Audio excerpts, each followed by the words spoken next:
प्रभु हनुमान जी, महाबली और अपूर्व साहस व प्रभु श्री राम के सबसे प्यारे भक्त हनुमान को कौन नहीं जानता। संकट मोचन के नाम से भी जाने जाने वाले प्रभु हनुमान जी हिंदू धर्म के एक चिरंजीवी हैं। उनको प्रभु श्री रामचंद्र जी की करुणा प्राप्त है।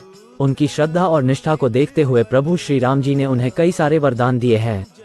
प्रभु हनुमान जी को हमेशा अनंत ऊर्जा का भी स्रोत माना गया है। वैसे अमरत्व का वरदान उन्हें माता सीता जी ने ही दिया है। जब प्रभु हनुमान जी लंका में माता सीता को प्रभु श्री राम जी का संदेश सुनाया तो उसी वक्त माता सीता हनुमान जी के अपने प्रभु के प्रति भक्ति भाव को देखकर प्रसन्न हो गईं। उन्होंने उसी वक्त ही प्रभु हनुमान जी को वरदान दिया कि वो न ही कभी बूढ़े होंगे और न ही कभी उनका अंत हो सकेगा। इसलिए वो चिरकाल के लिए इस पृथ्वी पर रह पाएंगे और प्रभु की आशीर्वाद से लोगों के संकटों को दूर करेंगे।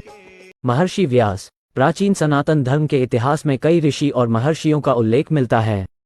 पुराने समय में इनके द्वारा ही ग्रंथ और पुराणों का निर्माण होता था, जिसको कि आज हम बड़े आसानी से पढ़ पा रहे हैं। इसलिए इनकी भूमिका हिंदू धर्म में बहुत ही ज्यादा बताया गया है। वैसे महर्षि व्यास का नाम तो सबने सुना ही होगा। महर्षि व्यास ने ही महाभारत की रचना की थी। उन्होंने ही इस ग्रंथ के जरिए लोगों के अंदर पांडित्य और बुद्धिमत्ता की कमाल खिलाई थी। उनके ग्रंथ से इंसानों की पीढ़ियों दर पीढ़ियों तक विवेक और सत्य के ज्ञान का प्रचार हो पाया। उनका धर्म के स्थापना में जो भूमिका है उसकी परिकल्पना करना हमारे लिए सोच से भी परे है।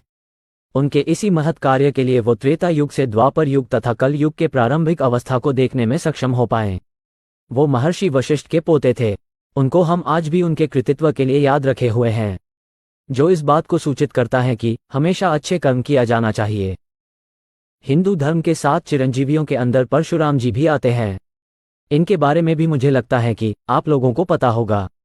उनको देवों के देव महादेव से वरदान के स्वरूप एक दिव्य परशु मिला था, जो कि एक अलौकिक तथा बलशाली अस्त्र था। परशुराम जी के परशु के सामने शायद ही कोई दूसरा अस्त्र असरदार हो पाता।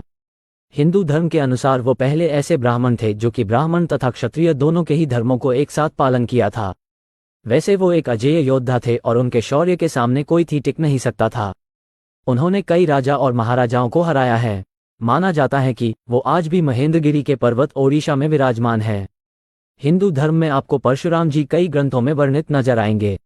विभीषण। चौथे चिरंजीवी का नाम है विभीषण, जो कि रावण के भाई थे। रामायण में तो आप लोगों ने इनके बारे में बहुत कुछ सुना ही होगा। इन्होंने प्रभु की शरण ले ली थी जब रावण अधर्म कर रहा था। इसलिए इनके धर्मनिष्ठ गुण से प्रसन्न होकर प्रभु ने इन्हें दीर्घायु का वरदान दिया है। हालांकि ध्यान देने वाली बात यह है कि मौलिक तौर पर विभीषण चिरंजीवी तो नहीं है, परंतु इन्हें लंबे समय तक जीने का वरदान मिला है। पुराणों के अनुसार विभीषण महायुग के अंत तक जीवित रहेंगे। महाराजा बलि 5वीं चिरंजीवी हैं। ये विरोचना के पुत्र हैं तथा प्रहलाद के पोते हैं। इनको 3 लोक का राजा भी कहा जाता है। जब प्रभु श्री विष्णु जी ने अपना वामन अवतार लिया था, तब उन्होंने राजा बलि को अमर होने का वरदान दिया था। इसलिए आज भी राजा बलि जिंदा है। माना जाता है कि प्रतिवर्ष ओणम के दिन ये पृथ्वी लोक पर आते हैं। इस वक्त वो पृथ्वी पर घूम घूम कर अपने प्रजा को देखते हैं कि वो क्या क्या कर रहे हैं। अश्वत्थामा। महाभारत युग में आप लोगों ने अवश्य ही अश्वत्थामा के बारे में सुना होगा।